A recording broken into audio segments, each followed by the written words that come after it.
When Donald Trump promoted the idea of bringing manufacturing back to the United States, the plan was marketed as patriotic, protective, and economically revitalizing. Factories would reopen, American workers would return to well-paid jobs, and the country would reclaim industrial strength, supposedly lost to globalization.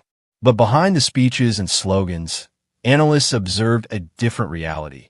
Manufacturing reshoring was less about rebuilding American industry and more about creating a narrative powerful enough to influence financial markets. The promise of a manufacturing revival generated enthusiasm among investors, driving waves of capital into sectors that benefited from policy announcements rather than actual production growth. Throughout Trump's term, many corporations publicly announced intentions to return production to the U.S., yet only a fraction followed through. Most companies continued outsourcing due to lower costs abroad, automation trends, and global supply chain commitments. This disconnect created a curious pattern. Stock valuations surged on announcements alone, even when the real economic impact was limited or non-existent.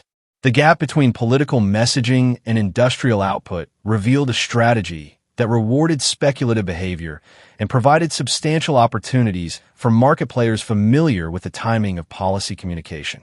At the same time, Trump's policy environment, tax cuts, deregulation, and selective tariff threats produced intense volatility on Wall Street. Every tweet and press conference became a market-moving event. Investors who understood the pattern profited significantly, as sectors could rise or fall within minutes based on political statements. While the public narrative focused on bringing jobs back, financial markets increasingly became the real battlefield, where expectations, speculation, and insider knowledge created waves of profit that far exceeded the scale of actual manufacturing expansion. The illusion of manufacturing revival also helped redirect public attention away from deeper structural issues. Automation continued eliminating factory positions. Global supply chains remained dominant, and real wages in manufacturing did not experience the dramatic rise promised by political rhetoric. Yet the perception of a national industrial comeback was sustained through selective announcements, public events at factories, and headlines crafted to reassure supporters. This narrative strengthened political capital while stimulating specific market reactions that benefited those positioned to anticipate them. Critics argue that what was presented as an economic recovery plan functioned more like a financial strategy built on controlled messaging and market psychology. Manufacturing became a symbol rather than a policy outcome, and the real power of the narrative lay in how it shaped investor behavior. This interplay between political influence and market movement became one of the defining features of the era, revealing how modern economic policy can operate less as an industrial blueprint and more as a tool for financial leverage. As the manufacturing narrative gained momentum, the stock market became increasingly sensitive to policy hints rather than actual industrial performance. Announcements about tariff increases, factory reopenings, or corporate commitments frequently triggered rallies or sell-offs long before any real economic changes occurred. This environment created ideal conditions for investors who understood that politics had become a primary driver of market psychology. The larger the promise of manufacturing revival, the more dramatic the market reaction, often detached from economic fundamentals. Analysts noted that many of the companies touted as symbols of the manufacturing comeback experienced their most significant gains not from increased production, but from market speculation surrounding government announcements. Some firms saw their stock prices surge immediately after White House photo sessions or media statements, only to quietly retract or delay their plans months later with minimal public scrutiny. This pattern raised questions about whether the purpose of manufacturing rhetoric was to reshape the industrial landscape or to engineer predictable waves of investor enthusiasm. The volatility also offered an opportunity structure for political allies and institutional investors. Every tariff threat, every reversal, and every claim of a new American manufacturing renaissance triggered substantial movements in equities, commodities, and currency markets.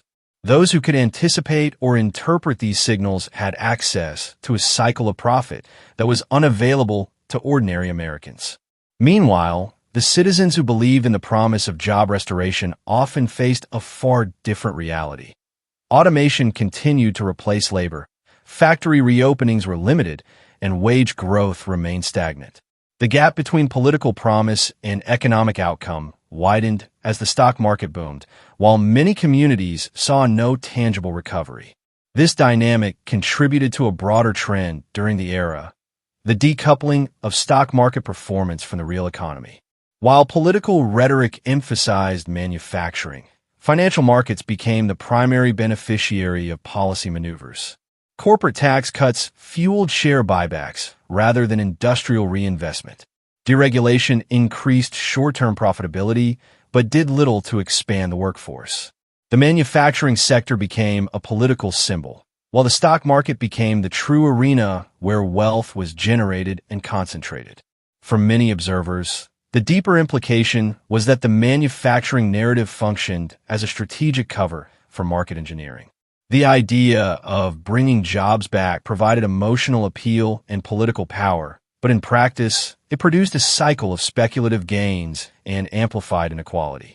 Capital flowed upward as workers faced persistent insecurity.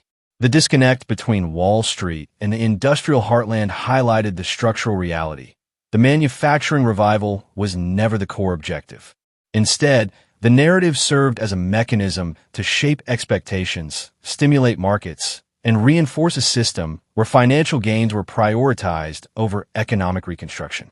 In the end, the manufacturing return story revealed how modern political communication can create economic effects more powerful than the underlying policies themselves. By turning industrial revival into a national myth, it became possible to influence market behavior, redirect capital, and consolidate financial advantage, all while presenting the strategy as a patriotic economic mission. This contrast between appearance and outcome remains one of the defining economic stories of the period, showing how financial power can be exercised not through factories or production, but through persuasion, perception, and the choreography of market expectations.